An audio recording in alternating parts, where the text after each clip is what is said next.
May 16th at 6 p.m. I'll call to order this Planning Commission meeting. So we'll start with the flag salute.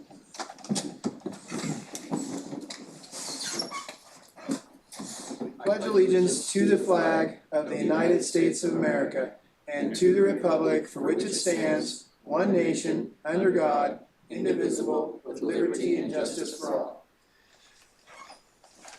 Good evening, everyone. It's a beautiful day outside. I hope everyone's had a good day and we'll have a productive meeting tonight. So first order is the approval for the minutes for the March 21st, 2024 meeting. Everyone have a chance to already read those? Yes. So look for a motion. Move to accept. I'll second. Moved and seconded. Any other discussion? All in favor? Aye. Okay, passes 4-0. Next set of minutes is for the April 25th Douglas County Planning Commission. For a motion for that one as well. Motion. It's been moved. Second? Second. Okay, it's been moved and seconded. All in favor? Aye. Okay. 4-0. All right, and we have a quasi-judicial hearing. The Corinna and Brent Harvey appeal of a request for conditional use permit for residential accessory structure. Planning Department file number 22065. And this, I believe, is back on reprimand, correct? Yeah, yes, remand from the Land Use Board of Appeals. And, oh, and I've skipped a bunch of stuff here. I'm gonna have each commissioner introduce himself, starting on my far left. Jacob Gibbs. Tim Allen. Okay, I'm Dan Burke. Michael Whitmer, okay. And there is a sign-in sheet in the back, along with agendas. So, I'm sorry, I missed that earlier. And on this one, I don't know if we need to talk about any conflict of interest or ex parte visits on this one, Jeff?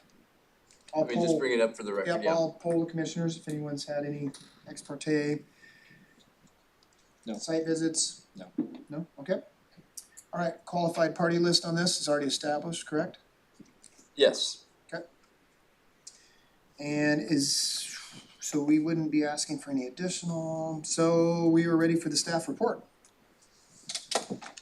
I want to introduce into the record exhibits 1R through 13R. Thank you, Matt. Thank you.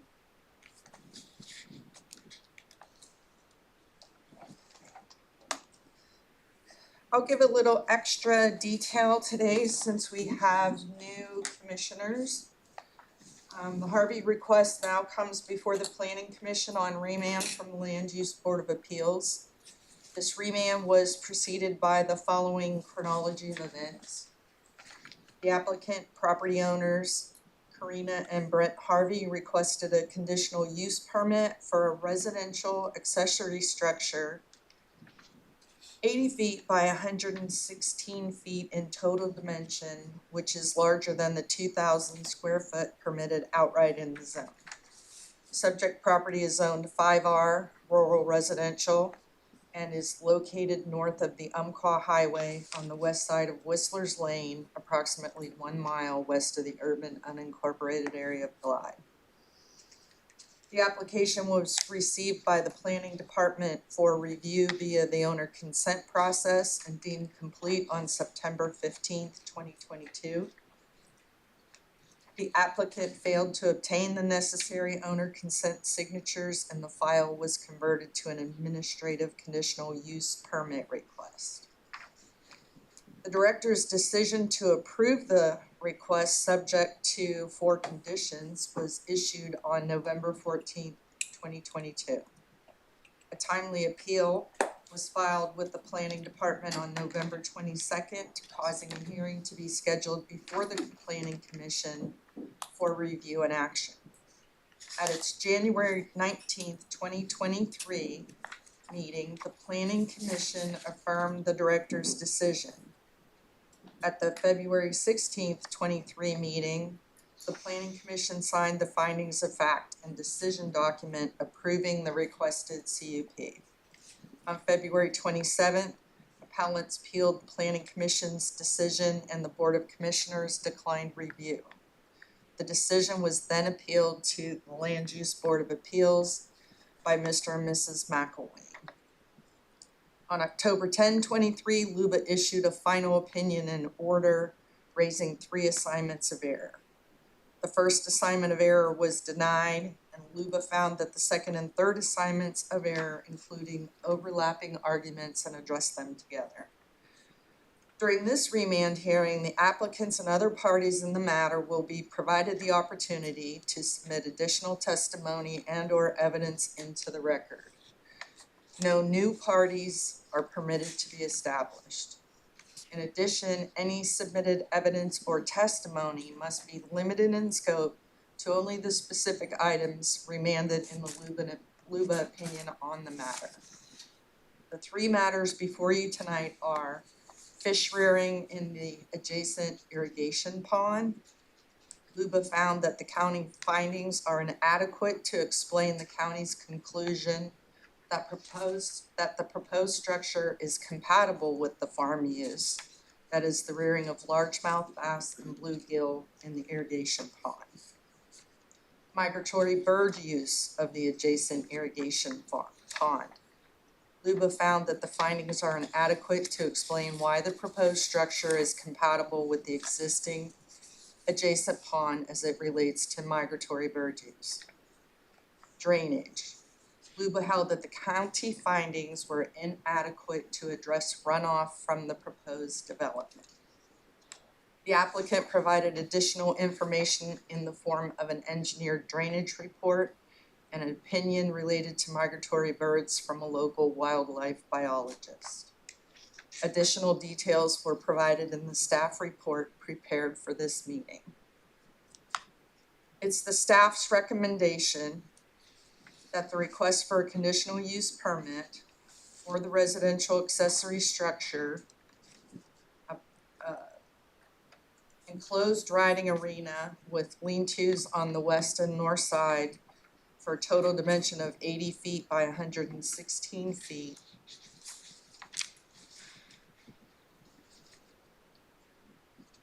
Subject to the 4 conditions set forth in its original decision, along with 3 additional conditions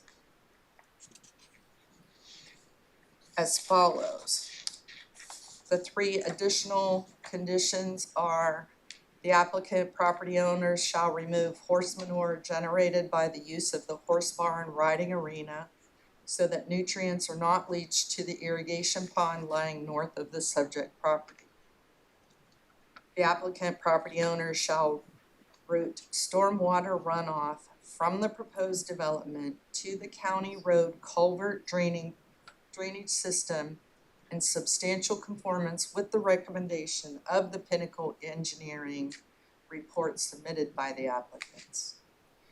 The applicant's property owner shall install a stormwater detention facility that is constructed and operated in substantial conformance to the recommendation of the Pinnacle report submitted by the applicants. That concludes the staff report. Okay, thank you.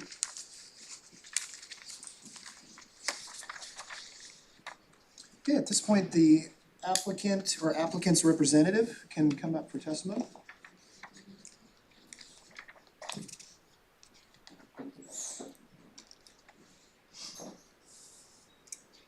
If you can state your name and your address.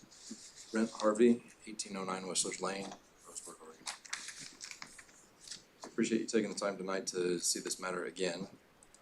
I have gone over and above and provided all the information that I can come up with. The original stormwater design was mine. Pinnacle Engineering finished it with all the calculations and made a couple adjustments for me. As far as the manure pond, it's over 250 feet away from the pond, and the horses don't graze in the pasture. They're kept in stalls. Right now we have them outside grazing before the grass has too much nutrient in it. They're older horses. We've never had any intent of grazing horses near the pond. So again, I don't understand how the manure becomes an issue with leaching in that area. The migratory birds, they come and land in and around our horses and cattle now. The letter stands for itself that Mr. Moyers wrote. Both the neighbors that we have on either side, chase the geese off of their place. I think that's kind of interesting that they are saying that it's not compatible with migratory birds. Again, I appreciate your time, and I'm interested to see what you guys come up with. Thank you. Anyone else that'd like to speak in favor? Okay, come on up, state your name and your address. I know it seems repetitive, but. For the record, my name is Karina Jo Harvey. My maiden name is Karina Jo Peterson, and my family has been farming since the 1800s. And I haven't been involved in equine facilities. I actually ran a professional one that had up to 15 horses in Douglas County since 2008 until September 2020 when we moved to our property at 1809 Whistler's Lane. So I've been involved in riding and training horses for some time, so that's why we wanted to build the structure, just for some background on it. As far as the fish culture accusation that the neighbors are claiming, there's no records that we could be found through any governmental agencies other than they have taken that wording off a very old water right certificate and are using it to give their complaint weight so they can claim that they are farming. There's no permits to introduce any new fish. Nobody's been harvesting the fish. Nobody's been tending to fish, and we were never informed that that was even an activity that any of the neighbors were doing in the pond.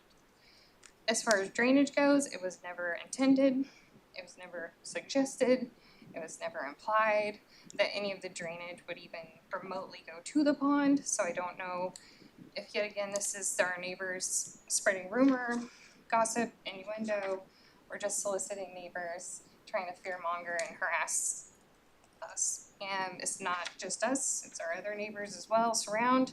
Their reputation precedes them. We tried to sell our home even, so I could move to a property with a barn already installed on the property and farm zoned. Currently we are non-EFU, and unfortunately their reputation precedes them, so we were unable to sell our home, and the neighbors behind us have just recently listed theirs. So I just want to make clear that we care about our property.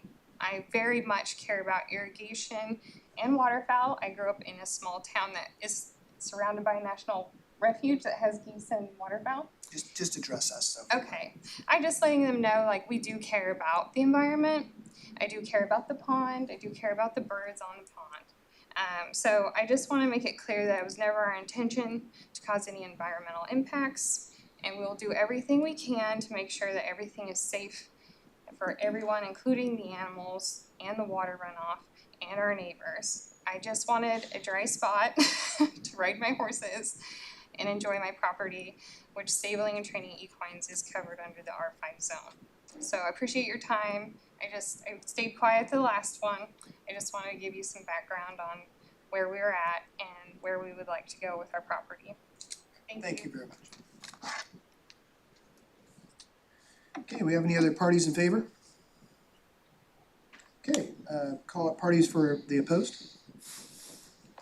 So you have one representative for everyone, or are we gonna have individuals? I'm representing the McElwains. Okay, good. Okay, good. You can, yeah, state your name and address and who you're Certainly. speaking for. Chair Burke, members of the commission. For the record, my name is Zach Mitke. I'm an attorney with Hutchinson Cox in Eugene. Our business address is 940 Willamette Street, Suite 400. Is also on our letterhead. Initially, I need to draw the commissioner's attention to an issue involving this hearing that is outside of the scope of the testimony that's being given tonight. And that is, this matter doesn't appear to have been remanded for an evidentiary hearing by the Board of Commissioners. LUDA section 2.700 sub 5 provides that the board may remand a matter to the commission for an evidentiary hearing. It also provides some standards for that. One of the initial standards is that the evidence to be received couldn't have been provided at the prior hearing.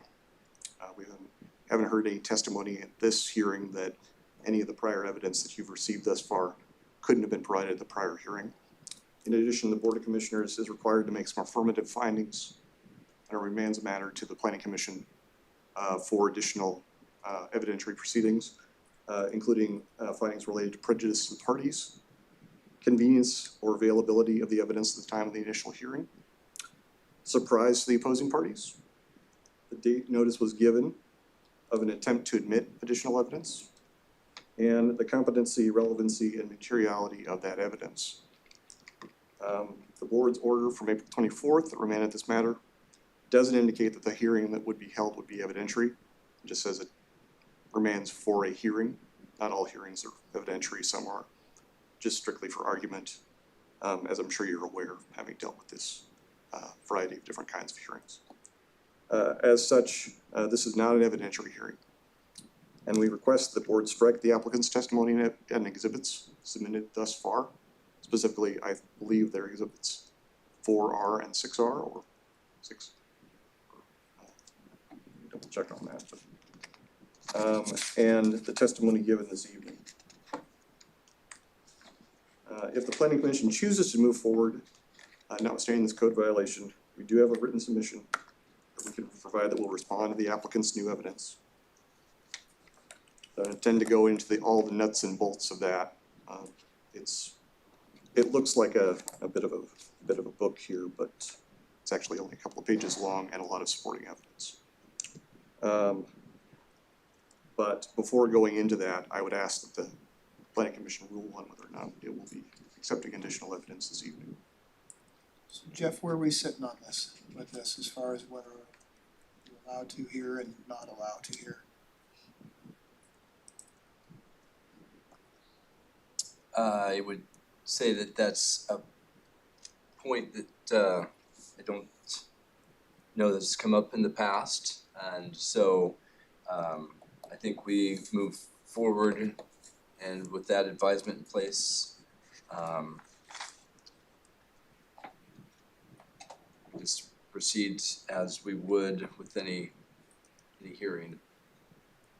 As far as what we've heard from them tonight, that doesn't really have a tremendous impact on, I mean, it can, but if we strike that from the record and just deal with what the facts we have in our packet, is that the more prudent course? Yes, but he's arguing that the other items that were submitted to address the issues on remand. So I think at this point, we're not gonna strike anything from the record, we're just gonna proceed forward. As I said, I don't need to read this to you. You can all read for yourselves. But I do want to touch on a couple of points that were made. Just to briefly, the big issue here is the presence of the existing pond. The applicants in this case are seeking something that is extraordinary by its very nature. The existing zoning on the property would have allowed them to have a 2,000 square foot agricultural building on the property without having to go through this conditional use permit process, but that didn't occur. They wanted something additional, something about 4.5 times larger actually than the allowance provided in the code. And as a result, they have to, extraordinary requests require extraordinary proof. They have to establish compatibility, that what they're proposing to do is compatible with the surrounding neighborhood, specifically, with the existing uses in the area. Those existing uses do include fish culture, which is aquaculture, which is authorized by the irrigation and water rights permit. Most water rights permits are indeed very old. It does include the habitat use of the pond by fowl, both migratory waterfowl and raptors. And it does include the issue of whether or not there's going to be contamination based on this new facility. Now, again, as I said, I'm not going to go through each one of these things, but there are a couple of important points that I wish to emphasize in the hearing testimony this evening. We were remanded on 3 bases. Unfortunately, the applicant has not addressed those bases in the materials that have been provided, at least not fully. With regard to the issue of water quality, which was fundamental to the question of fish rearing habitat in the pond. There is no water quality information that has been provided. Simply none. Our packet will demonstrate and does demonstrate the impacts the manure has on water and specifically aquatic habitats, particularly in the context of slow-moving waters or stable waters like this pond here.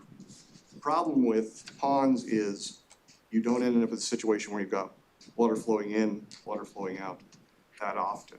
Instead, what you end up with is a situation where whatever goes in the pond stays in the pond.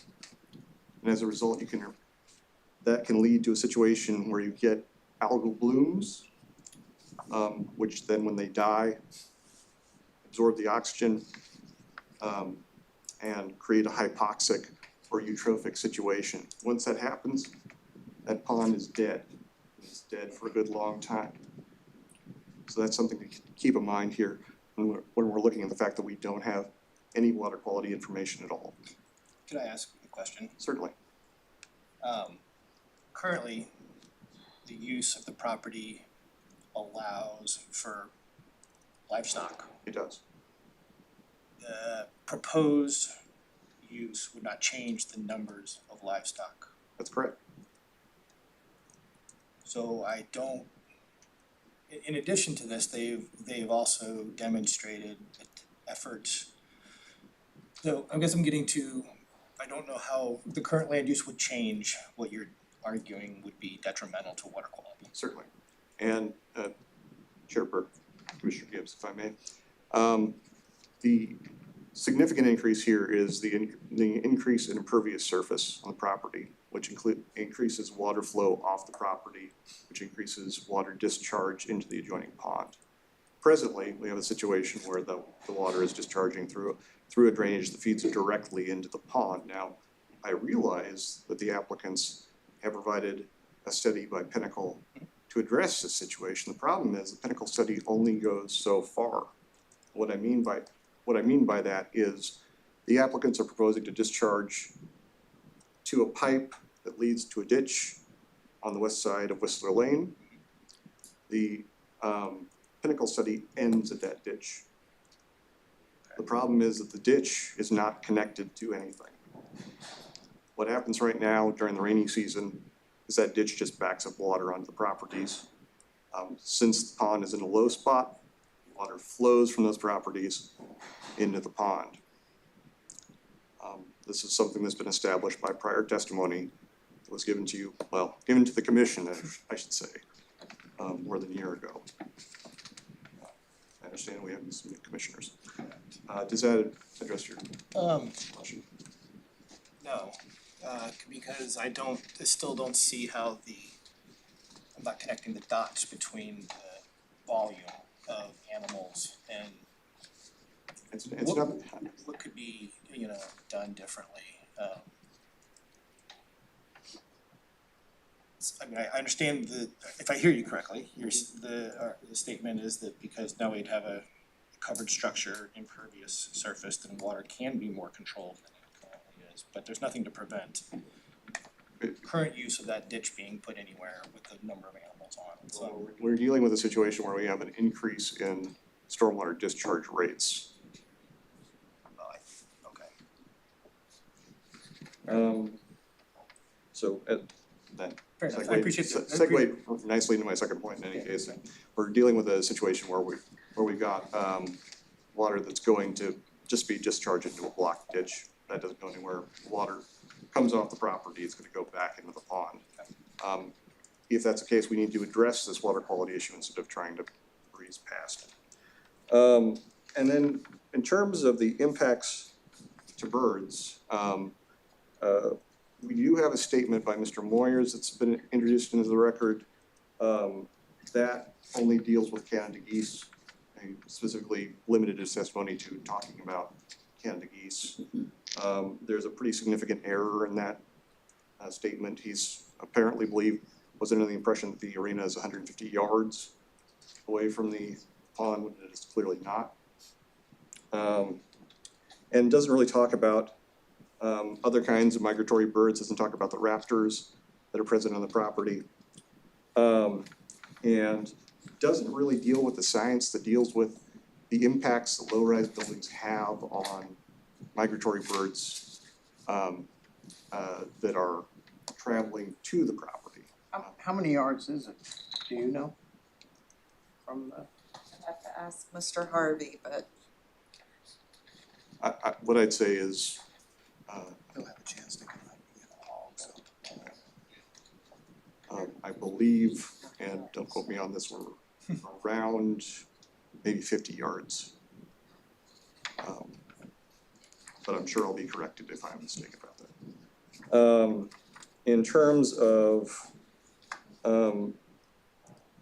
the reports on the impacts of low-rise buildings on birds in general and migratory birds in particular, the evidence is pretty, well, frightening, frankly.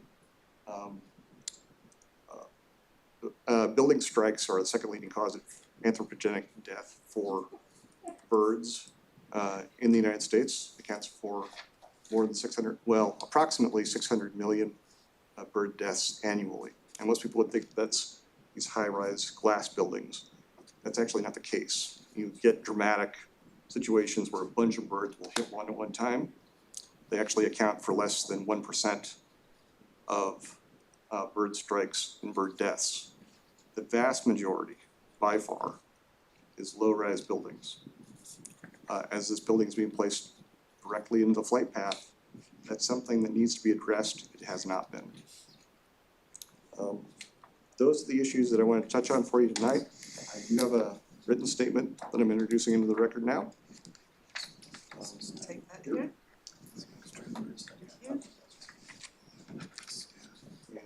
if there are any questions, I'd be happy to address those. Just curious if in your record, excuse me, Chair Park, if I could, No. On the migratory birds and raptors, if there is if there's evidence on what the appropriate setback for low-rise buildings should be.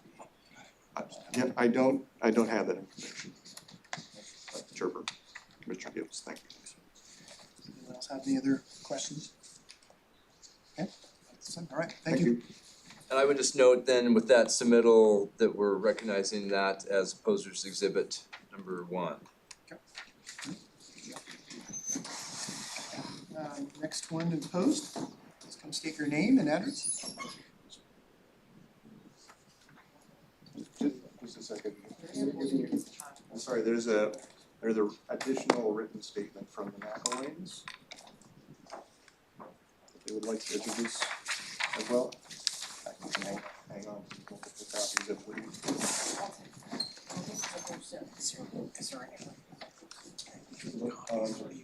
okay.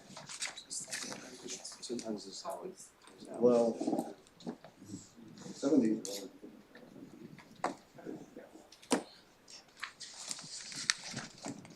A little bit more.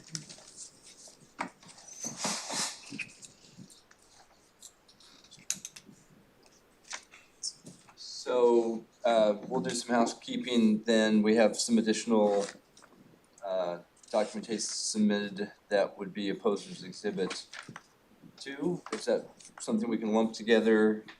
2 pages. 2-page written testimony together with a copy of some photos, an aerial photo, and then the letter from Moyer.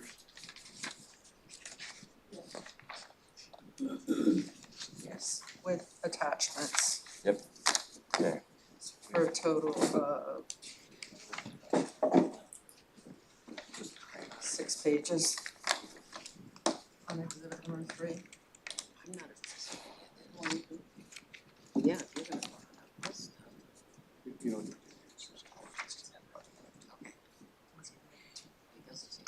Okay, so we're separating that to 2-page written testimony of Posers Exhibit number 2.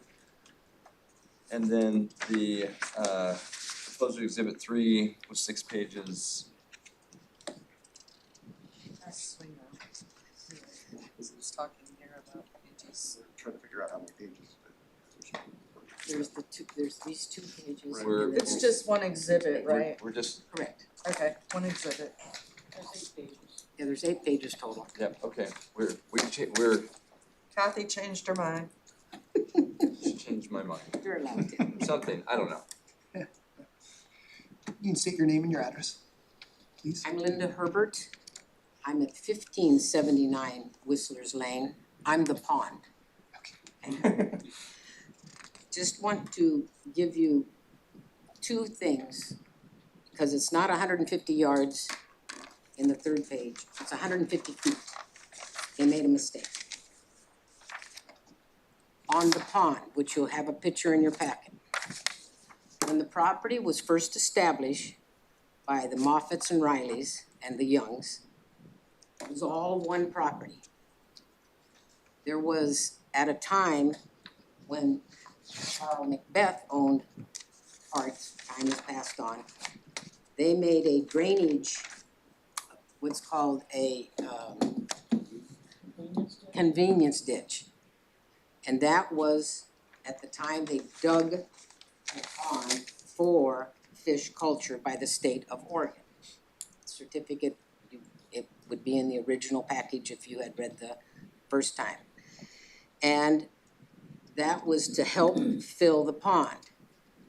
Then it didn't really fill it a lot, and they didn't get a lot of rain, Years, 5 years later, they applied for the water rights to fill the pond from the river, and then that was also going to be used for irrigation on 15.5 of the acreage.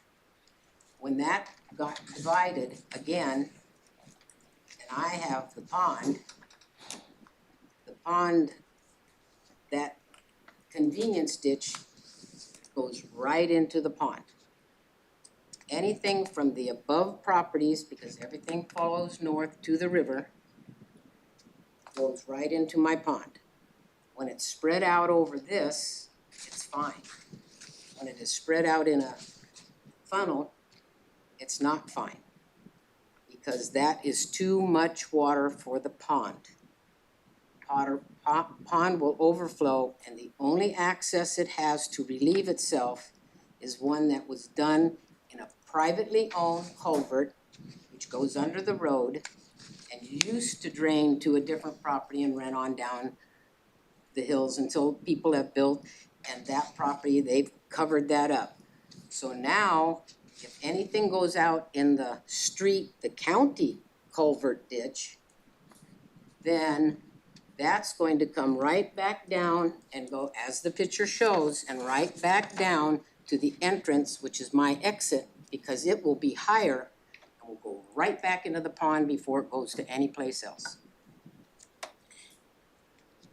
And I feel that with that, it is going to, when that overflows, and you have pictures of, and that's exhibit, that's this one, which is 2B. That was the year that the property across the street on the east side closed their drain. And that's what happened to my place, just on a normal. And that's December 2nd, 22. And he closed it up in the last part of 21, or the early part of 22, late part of 21. So that puts my property in a predicament if there's any more water besides the natural water that comes in and goes out. So whatever you put out in that, that's why that was never made as a runoff. The runoff is on the east side of the Whistler's Lane that runs down for all the properties. And if you have water on your side, then they have the culverts underneath tubes that go across to the east side. Does not come down on the west going north. So, and that is the reason why. So, and when you flood that much in that, if I get a tube that's coming down in that convenience ditch, it's gonna flood my house. And I can't have that. And anybody, and I invite you all to come out and just look at it. You can see it. It's there, and it's that, and it's not right. And as to, and this is a secondary because it bothers me. There's horses on the property now, which are fine, I love horses. Don't have a problem with horses, they're great. But I have a problem with the manure that is stacked, which is in exhibit A1. And that has been stacked and stacked and stacked. And if you look at the code, for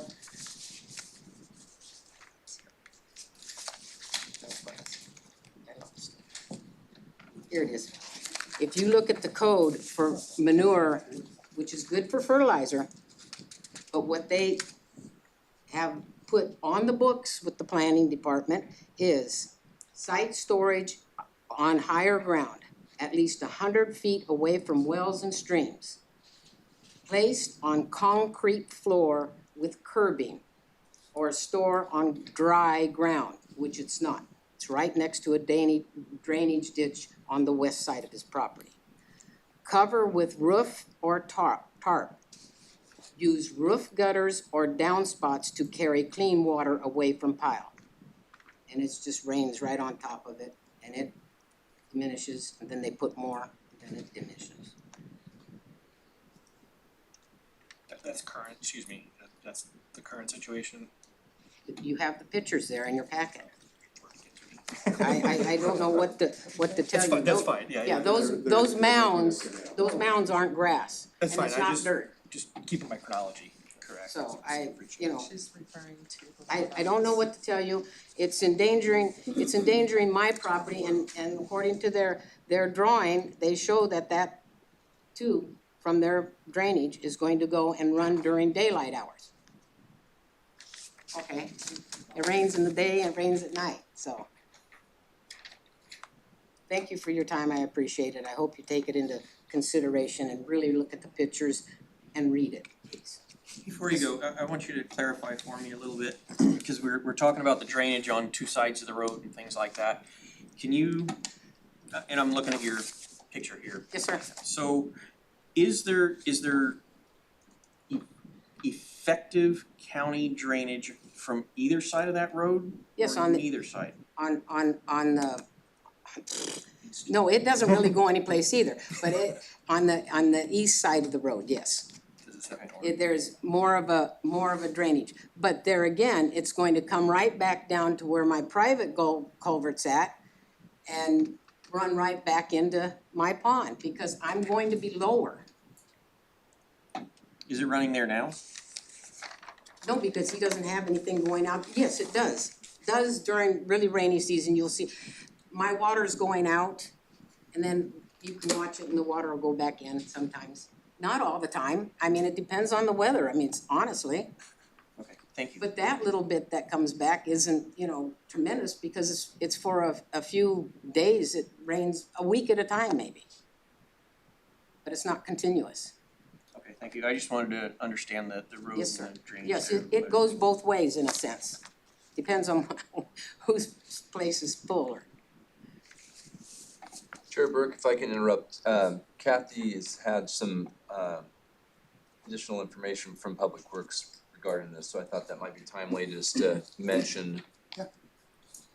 The Public Works engineer that reviewed the Pinnacle Engineering report for consistency has said that they've been out to look at the culvert, that there are maintenance issues with the culvert.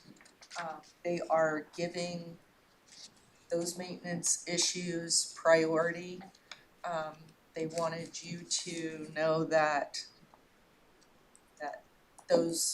that clean out, whatever repairs are on their radar, and they're moving it up on their list of scheduled maintenance. So question for staff, I don't know if you know this or not, will that maintenance then allow for that water to safely drain away from the pond?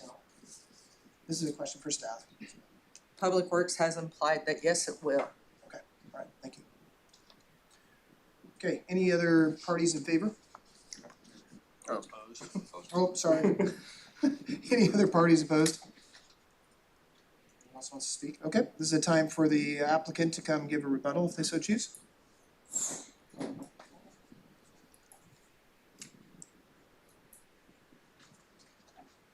do my best with my memory with the issues, and I'd like to start first off with the pond and the manure in the pond. They graze cattle around that pond. The cattle go in the pond, they crap in the pond, they pee in the pond. And that's the cattle that they bring onto the place. It's not fenced. That's the first thing that I think a decent management would do, would be to fence the cattle out of the pond so they're not crapping directly into the pond. The ditch, yes, it is a convenience ditch, and if you understand agriculture and engineering, when it was one place, if they overwatered on the place uphill from us, it would trickle down to the pond. That's one reason for the ditch being there. I have no need for the ditch. I plan on filling the ditch in. It's a nuisance to move pipe around. I've got bent irrigation pipe from running across the ditch, and that's the ditch that runs directly into the pond. Now, Mr. McElwain has a discharge on the uphill side from my driveway that his whole field drains into and fills up and starts to overflow my driveway. So I have drainage issues also. That's why I'm taking the care to put the water all the way out to the road. I have also talked to County Road Maintenance. They brought up the fact that there is a berm that has been built in that ditch, the county swale, that stops water and puts water back to the pond. Now, as far as the pond being stagnant, it's irrigation. It's filled daily as we're irrigating. There are multiple times that nobody's irrigating, that they're still pumping water from the river into the pond. So that water's constantly moving. It's not stagnant. As far as the manure that she's claiming is piled up in different areas, we do have horses there. I did drag dirt away from the building where they currently reside so that they have drainage. I've not piled any manure in one spot. I can see the pictures that they were passing around. That's dirt at the backside of that building. All the buildings now have gutters, and they are guttered out and away from any manure that is piled. Some natural water does fall in the corral. Where we did have some cattle, there might be some puddling, but that's a natural practice, and that's what we're allowed with livestock on the property. None of it is escaping our property. I wouldn't allow that. As far as the distance, Mr. Moyer doesn't live there. He used Google Maps. He understood the general location that I was going to put the pond. If you do measure on Google Maps, the far edge of the pond where the pump is close to 500 feet away from where the building's gonna go. I'm sure that's over 150 yards. Correct? Yes. Okay, if we're doing 500 into 3, yes. Yes. So, and I've admitted that their pond is about 150 feet away from the fence line. So which portion of it do you wanna measure? There's still not gonna be any manure there near the pond. The water's going to an approved source. In the drawing from Pinnacle, they have two 3,000 gallon water tanks and a 1,500 gallon storm overflow. So there'd be about 7,500 gallons seized there. I don't think, even with their engineering, that they could come up with a storm that would max that system out to where we discharge the water. The reason we wanna catch the water is I would like to use that to water the horses, cause there's not gonna be any power and we're not running water to the barn. So my calculations are, with storing that much water, I can make it through with rains. And that is an improved farm management technique. There are multiple other buildings in Douglas County that have that same technique, as well as multiple other riding arenas that are much larger than the one that we're proposing, with no care taken for runoff.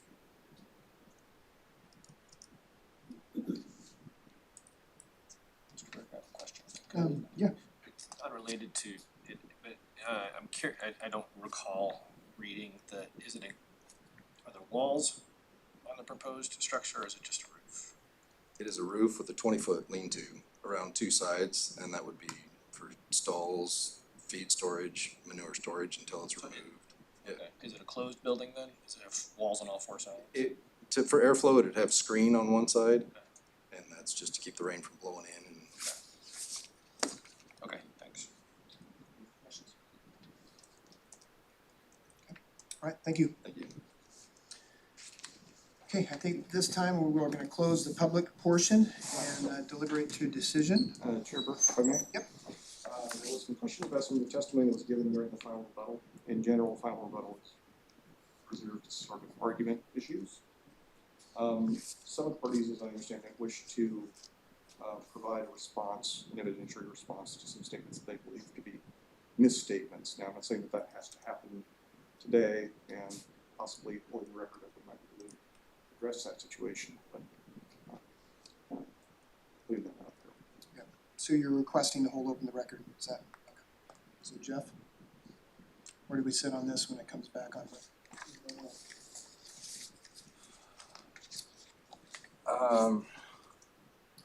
Well, there's provisions for holding the record open that exist in Oregon Revised Statute 197.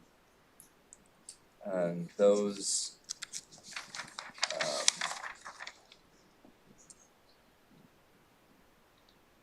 the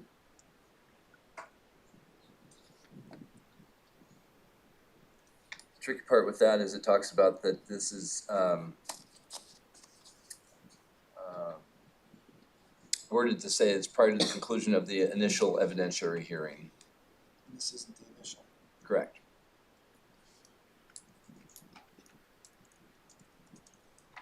If I may, I believe that there's also a provision in there, maybe subsection 7, that deals with additional evidence that is introduced, allowing parties to respond to new issues that arise in testimony.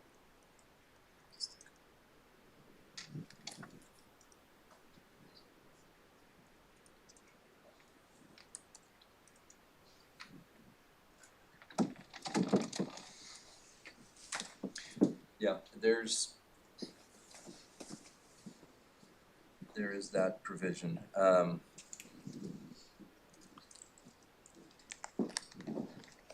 and when it's requested, you as the planning commission can decide to hold the record open. Okay.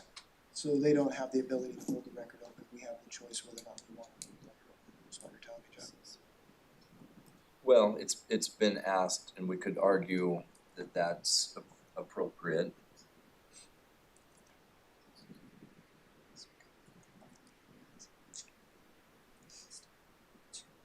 Right.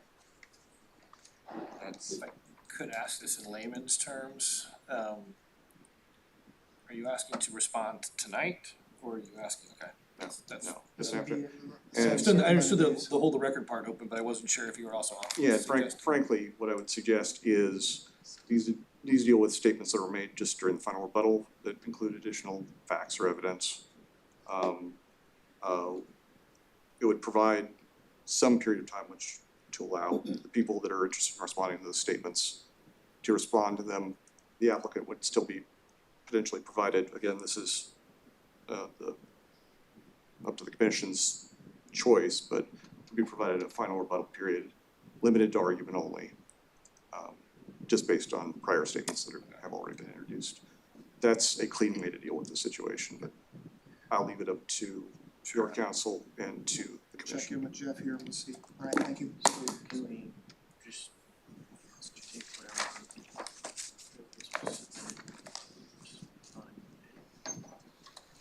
So Jeff, what is this? This is a very unique one, because we usually don't see them come back on remand. Like this.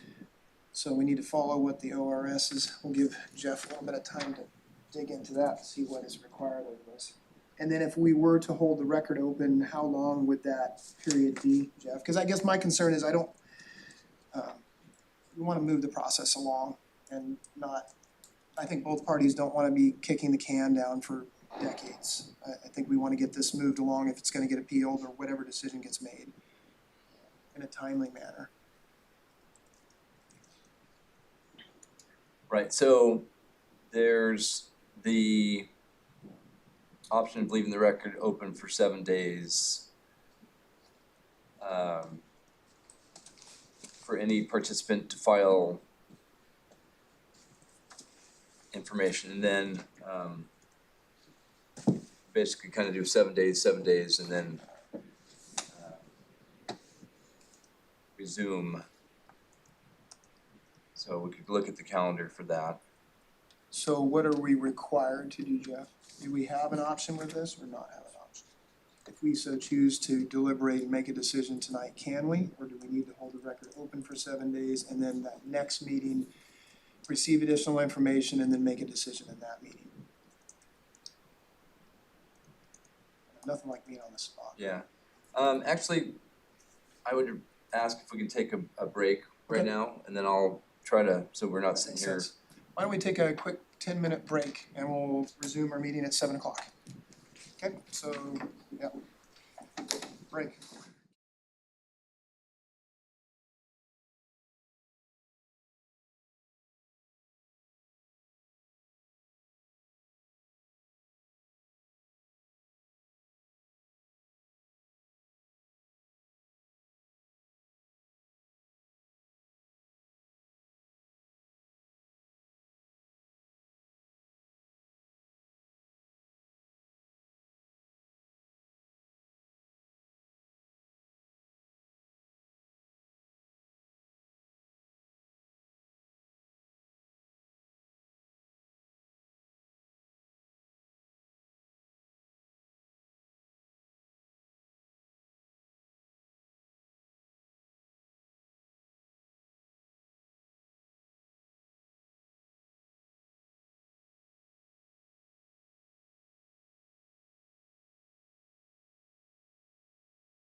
Call this back to, meeting back to order, and then staff, so what is your recommendation with? Chair Burke, if I may. Yep.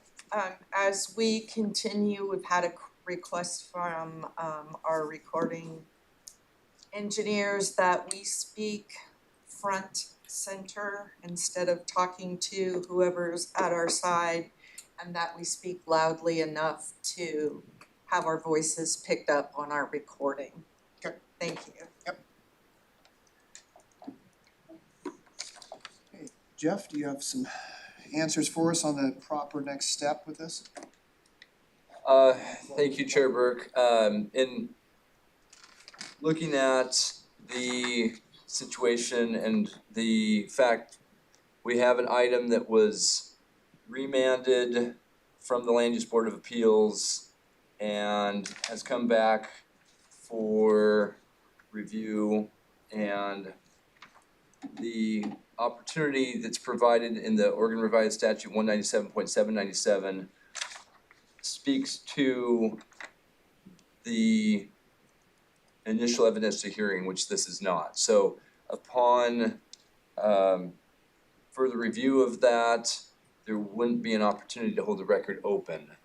We've had opportunity for each party to speak, and so if, as you close the record, I mean, we wanna go ahead and officially close the record, noting that counsel for the appellants has requested that, but I find that that's not appropriate in this case based on this being hearing on remand, not the initial evidentiary hearing. Okay, all right, and at this point, we're gonna close the public portion of the hearing and deliberate to a decision, so hopefully everyone's had a chance to kind of dive into this. I think one of the key components is looking at just what came back on remand, so just a good reminder. So I'll open that up to folks to have a discussion here. Anyone wanna dive in first?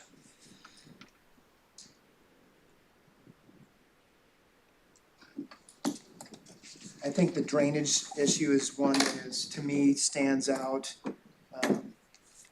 The county identifying that there is a drainage issue at the culvert and that they're going to remedy that, I think is a valid point. That's one component that I found through that.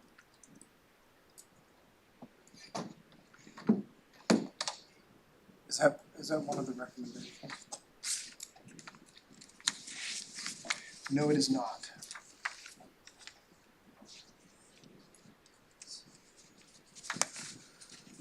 New.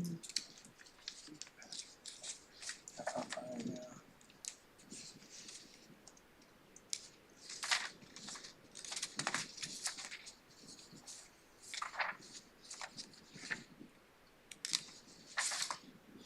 Jeff, I'm struggling finding that. Where was it? So the new recommendation included 3 additional conditions, correct?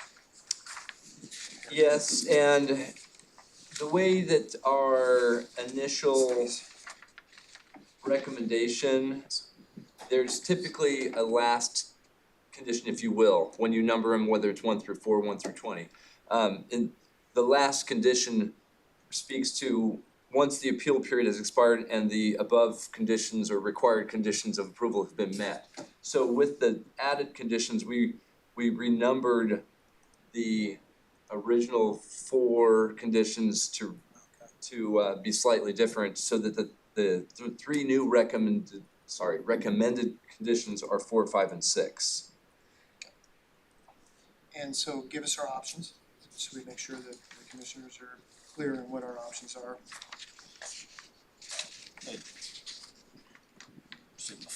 Well, it's as with anything, we have staff recommended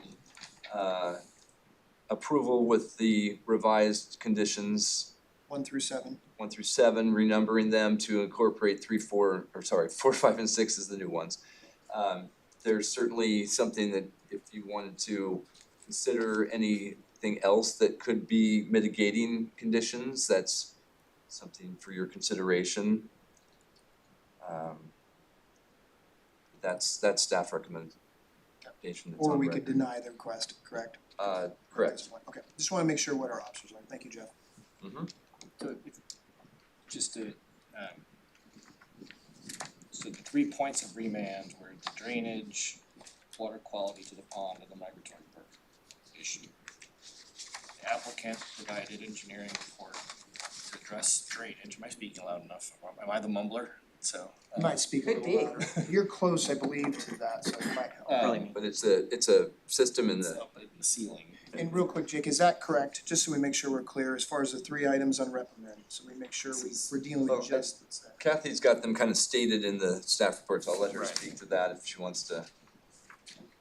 They are, it's drainage, fish rearing, and migratory bird Okay. use of the pond, yes. So for drainage, we have an engineered provider report addressing the drainage that staff has deemed adequate. When it comes to fish rearing, there has been no evidence that fish are currently at risk from the current land use, which is still limits the number of animals. It just, what we're talking about is a change in where the water flow might be controlled. Correct.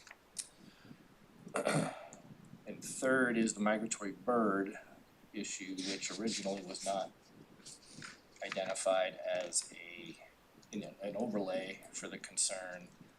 And I don't know that really either party has demonstrated that the birds are compromised or benefited from the current proposal or the current situation. We did have what did we have on the bird situation? We had a letter or something from an. Yeah, we have one letter from a retired ODF and W, and then we have additional evidence that was submitted tonight, on that. But I also am just looking at the overlays and reading Luda's or DCLD, whatever the language. And I think we have deference there on what do we need to provide for this.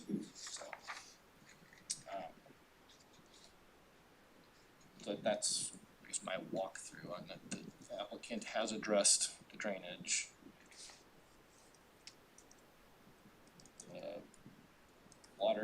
The fish rearing is not, there's no evidence that it's compromised, like the land use as it's currently used. The drainage should address those concerns. The migratory bird is, I believe, not inside our purview. Or it's not demonstrated that it's negligent or an issue at this point. So that's my interpretation Do you guys of. have any input or? I'm just gonna ask for a minute, because I Okay. wanna make sure I'm.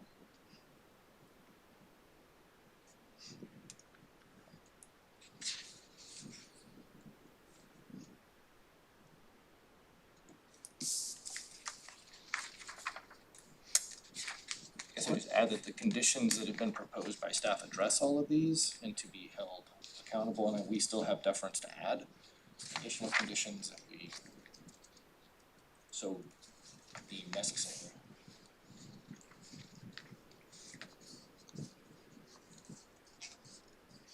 Are you thinking there's something in particular, Jake, that's necessary or?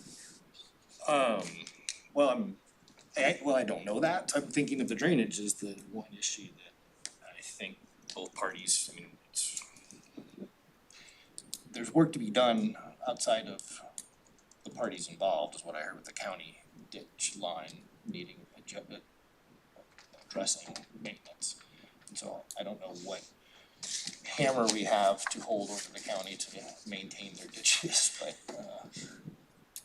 that would be a elegant remedy.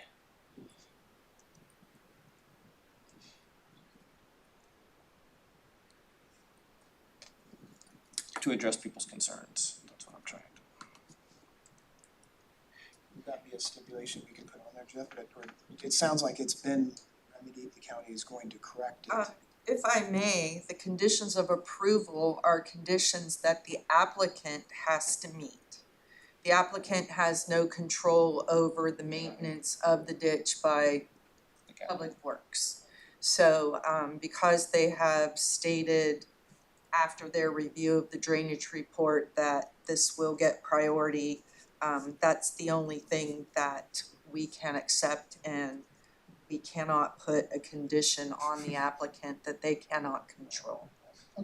Makes sense, thank you. You're welcome. Good question, Nick. No, I kinda hoped that was the answer, but I. So the one I'm struggling with is the migratory bird thing, because I feel what Luba kicked back to us is about as clear as mud.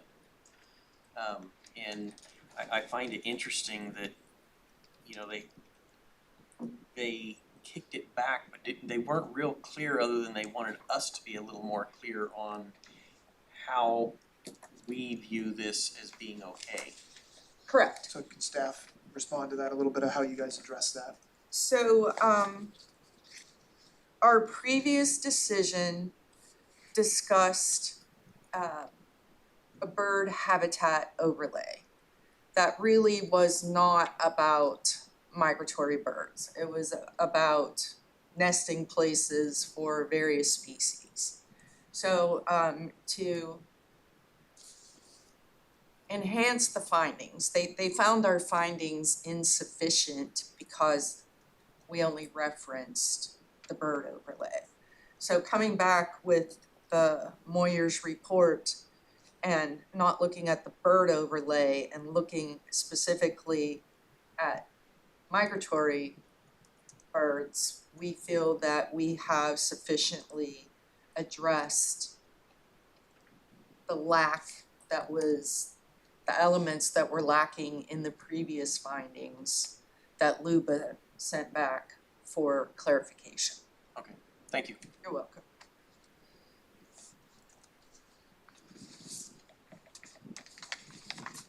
Yeah, you put Michael or? No, that's actually a good question. Looking for a motion? Do we have the language here for this one, because I wanna make sure.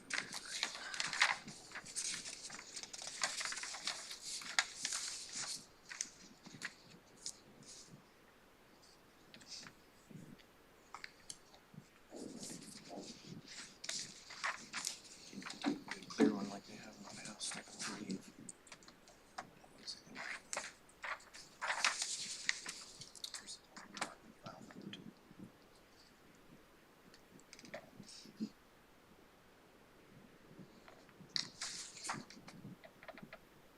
So we need a motion to approve that number. Yeah, with, if what you're gonna make for a motion is with these conditions, which is 1 through 7.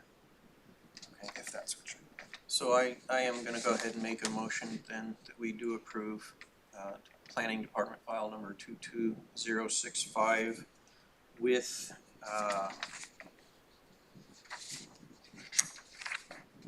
the new conditions. Do we need to read all 7 of them? Do we need to read the conditions? No, those were captured by staff in the initial reading of the staff report, so you can just reference the renumbered conditions 1 through 7. Okay. Okay, yes, I have a motion, do I have a second? Second. Okay, been moved and seconded, any other discussion? I'll ask for a vote, all in favor? Aye. Aye, okay, passes 4-0. All right, the next is, do we have any business from the audience? I think we have anyone else here for?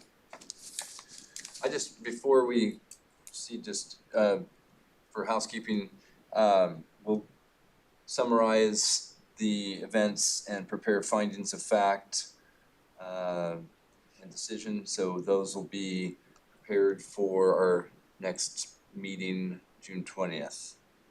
And that when that is prepared, the findings of fact and decision, those will be mailed out, so there'll be an opportunity then for the parties. That's when the appeal period would And that process then would be, explain the process again, I'm sure they probably know it, but I would like folks to kind of understand that process. Yes, so approval and signed findings of fact and decision, when that is sent out, the appeal period, during that appeal period, the next step would be an appeal to the Board of Commissioners. And if the matter is either heard by the board or not, the next step after that would be an appeal to the Land Use Board of Appeals. Thanks, Jeff. You're welcome. Okay, so we have no business from the audience, business from the planning commission. Okay, and business from the planning department. I would just let you know, there'll be a few items on the agenda for next month. There's a zone change. There is a plan amendment zone change, and we're also looking at some very, very minor, small scale Ludo amendments. It's a little bit off cycle from our normal ones. Something that we're looking at. That's awesome. All right, well, Well, and I would just add too that we might look at a workshop in the afternoon to discuss amendments and then hear them in the same day versus sometimes we do the workshop and then a month later. So we might do it all on the same day, but I'll keep everybody posted. That's in June. Yes, June 20th. I just had a question for, is there follow-up from our commission on the land swap? Or is that all in the cities? Regarding the UGB swap, the city of Roseburg, their planning commission will meet again on Monday, coming up the 20th. And that will lead to then city council for the next step. And assuming the city council for Roseburg adopts and approves that, then the matter would be scheduled for the Board of County Commissioners. And I believe city council for Roseburg is hearing it late in June. So there'll be some time before it gets before the board. Does it come back to us for anything? No. Or is it- okay. No, with that meeting, that joint planning commission, that was the recommendation step was all that is necessary for each respective planning commission to get to that decision making for the city council in the case of Roseburg and board of commissioners for the county. Okay, thank you. Yep, you're welcome. When does the board make it? It would depend on how late, I don't remember if, I can check the calendar to see if something maybe jumps out in June. It may be, I'm just not sure when they meet for Roseburg City Council, so if that's a latter part of June, if it's the 24th, if they meet on Mondays, possibly. So the board may not hear it till later in July. Okay. But I'll know more at our next meeting in June. If I get a feel for that, I'll let you know. all right, so meeting adjourned.